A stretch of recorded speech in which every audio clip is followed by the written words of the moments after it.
Hi, how are you? I hope you've been very, very well. The last video I uploaded was months ago, and it was about creative burnout, and I talked about how I overcome creative burnout. Lo and behold, I ended up getting this job that sucked all the time out of my life, and I wasn't able to make any other videos. That is a very long story, and we're here to paint. So I thought it would be interesting to paint how it felt and how it feels now, wanting to create and feeling stuck and out of time and miserable, which I'm not anymore because I left that job. So here we go. For today's paints, I'm not using global colors like I was using once. I decided to use SNAZAROO, which I haven't really used before, so I thought I'd give it a try. The only colors that you'll need today if you attempt this look are black and white. There is a grey body paint by SNAZAROO, but I bought the black one and the white one and I'm just mixing them. Whether or not your mixing is consistent is up to you. I didn't keep it consistent because I knew I was going to do two different parts to this look. Keeping in mind that you're trying to get into every nook and cranny and every bone and bend and fold of your skin.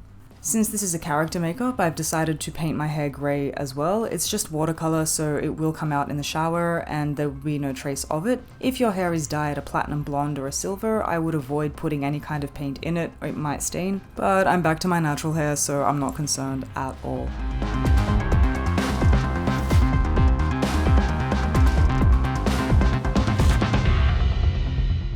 Using a grey INGLOT eyeshadow, I go in and do some contouring like I normally would with a glam makeup. Now, since this look is half smooth marble and half weathered and worn marble, I don't really focus too much on matching it because I know which side is going to be smoother than the other, but you can do them both smooth and add more details later.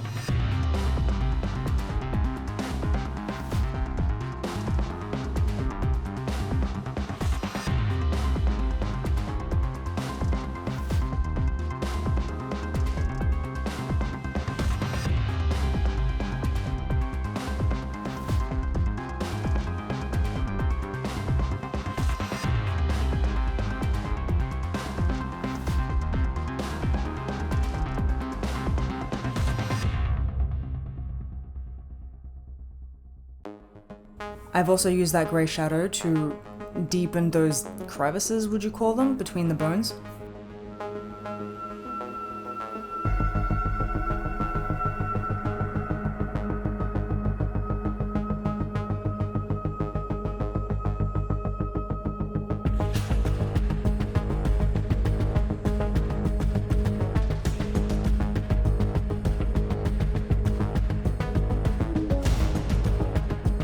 So with this small blending brush, I've gone in with a white cream paint and I highlight like I would highlight normally. I use cream paint and not shadow because cream paint blends so beautifully on top of watercolor, and if I used watercolor, it would have created harsh lines. Creams blend so beautifully on top of water-based body paints, and I mean, we're going for seamless here.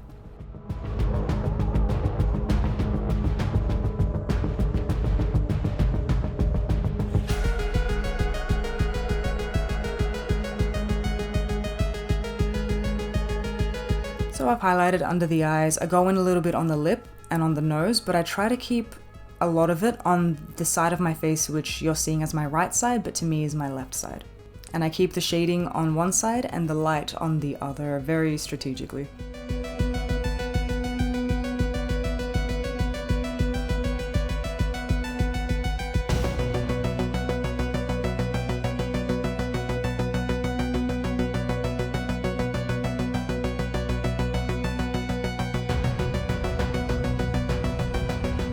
Adding a little bit of highlight into those tendons and parts of my body that stick out a little bit more. And I'm going a little overboard here. I don't usually do highlights on my body like this, but we're marble.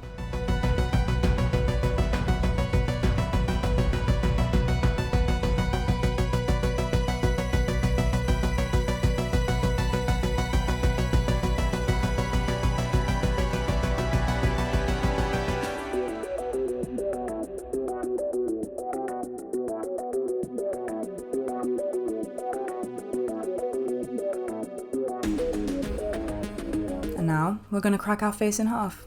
I am using a reference image for this and it does not look exactly the same. It doesn't really look even close. But any kind of body painting where I put lines on my face, it's kind of stressful, so I am using a reference image.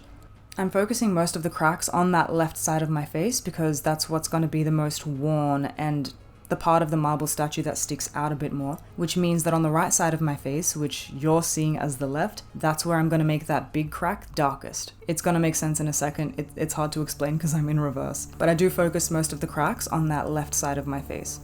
I'm using a thin angled brush for the small cracks on the sides, and I'm not going in with just black, so I've mixed in a lot of white to make it a dark grey, because I do need to go in with black later to make those darker, but dark grey for this part, and now we just get darker and darker and darker. We use black at the end to finalize those details.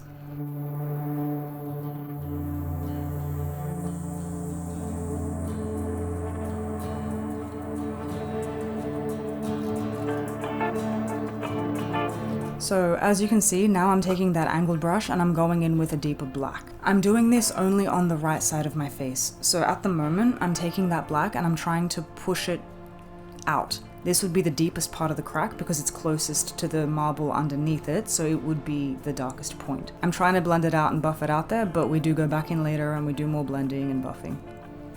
And I take it all the way down that crack.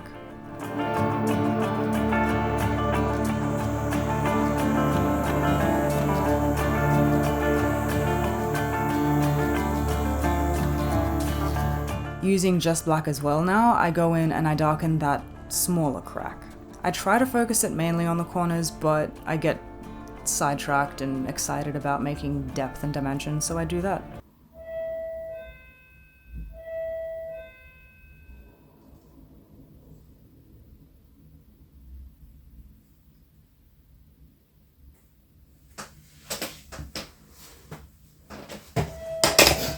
The delivery guy liked my makeup. Anyway, continuing to make cracks down my body, I make these ones a little bit thicker because it is the torso part of the body. I don't know what would have caused this crack. Maybe an earthquake. This feels like an earthquake kind of crack, just down the middle without any other elemental influence. Okay, so let's make ourselves decrepit.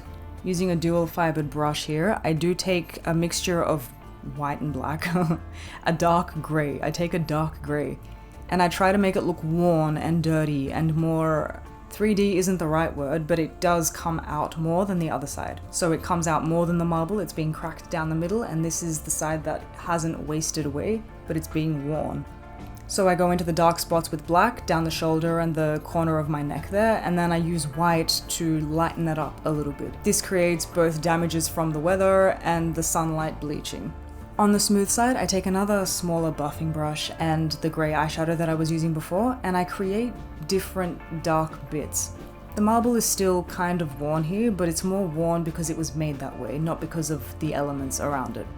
By the end of this look, you're gonna have two completely different greys going on. The side that's worn and damaged more is gonna be more blue based, I think, because we're using watercolor mostly.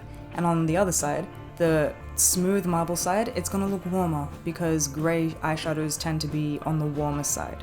I liked the fact that the smooth, protected marble that's been encased inside the outer shell is warmer than the cold, destroyed outside part of itself, if that makes sense. So I'm still going in with the duo fibered brush. I try to make the highlights here look like they're still worn, still sunspots and still taken by the elements. But I take it now opposite to where we did the black depth before. We're going in with the white now to create the highlight on the highest point of that crack. I do use a bit of watercolor here to make highlights on the smooth side of the marble, which is kind of what we did before, but before we went in with creams, which make it stand out more, whereas this is smoother and gentler, like it would be on a newly carved marble statue. Alright, so here I've decided to take my detailed brush and a dark grey again, not quite black, to outline the high point of that crack. I've done this for two reasons. One, I haven't been able to create realistic cracks and stuff on my body. On canvas and paper it's different, but I went into this knowing that it was going to be more of a stylized drawing version of this idea. But outlining the high point of that crack makes the marble stand out more, because I do go back in later and highlight the actual part of marble. So the crack looks like it's deep, even though the highlight of it is still outlined. It looks like it's just deeper than it was supposed to be. But I did it because I like the look of drawings. I draw, surprise. And I end up taking that detailed brush and lightly outlining with that dark grey, on the other side, down the body as well. And since it's a detail brush, I darkened the dark sides with a little more details too, creating more shadows, creating more lines, and creating some more cracks. Straight in with that black body paint now, no blending of grey. I am taking my dual fibered brush and I'm just creating more darkness in the areas that I'd created darkness. I do have a monster palette, it's called the Monster Palette, and it's got a grey cream in it. It was for special effects and bruising and stuff. So I've used the grey cream paint to cover my eyelids. There was a look that I did a while ago with the Northern Lights and I didn't do this with black, and when I put eyeshadow over my eyes it just looked bad. So this is the mistake that I learned from, and it worked pretty well. I knew it wasn't going to be realistic eyes on a marble statue and it was going to be more glam in that respect. So I did it this way, and then I set it with that grey eyeshadow that I did contouring with before. I take it underneath the eye as well, which I wasn't going to do originally, but then my eyes started looking like they didn't belong to my face, so I had to work around that. For the inner corner of my eye, I take a black eyeshadow and I try to deepen that part. It's like a reverse classic eye. The inner side is deeper and we leave the outer to be lighter. I don't know why I did it this way, it just kind of seemed right because the center of the face is where the most shadow is, where the most darkness is and the most chaos, so I decided to do it that way. It turned out pretty well. I take it underneath the eye as well just to make that look more complete. And then I make a mess. So what I wanted to do here was make it look more worn and more weathered, and I tried that flicking technique, which is normally how I make stars, but I didn't blend it well enough with the water. The consistency was a bit too runny, and I mean, I make it work, but it made quite a mess. And so, naturally, I keep doing it. Only on that side that's weathered down a lot, that 3D side. And I take it down on my body as well. I use that grey eyeshadow again just to deepen that mess that I made. Like, if it's gonna be chaos, let's make it dramatic too, you know? With a small applicator brush, I take that grey eyeshadow again and I try to create shadow to different cracks. So the cracks pop out a little more on top of the marble. I try to create a light and shadow effect. So underneath the crack is where I place a lot of shadow, and on top of the crack later is where I will go in with highlight. It is very subtle though, so it might not even show on the video. I take that grey eyeshadow on the smooth side as well to create different features on the face. Like, originally this statue was carved with different features, and with time and destruction it's withered and become something else. And I do the same thing here with the cracks and the contouring, and I try to make it blend seamlessly, but I was using the wrong brush. Whatever, we're gonna let that slide. It's been a while, remember? And to darken the different depths and crevices around my bones and structures, I'm doing it differently to the opposite side. I'm going in with the grey shadow. So it is going to be a lot lighter than we're seeing on the destructive side, but it still needs to happen. You know, it's still the same statue. And I take that around my shoulder and I bring it in from the outside of my body inward. And here I'm deciding whether or not to wear mascara. It's a very difficult decision.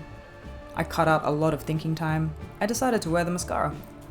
It's a very light layer and I've scraped off a lot of the excess because as much as this is more, like, we've kept the eyes more glam, I didn't want to go full glam, you know, it'll distract. But the mascara did make my eyes look like they fit on my face a little better, so there's that. I have a very big, fluffy, buffy brush now, and I go in to try and smooth out my contouring a little, because it did feel a little jagged to me in the beginning. And I take my contouring down, like normal contouring, but just big and fluffy.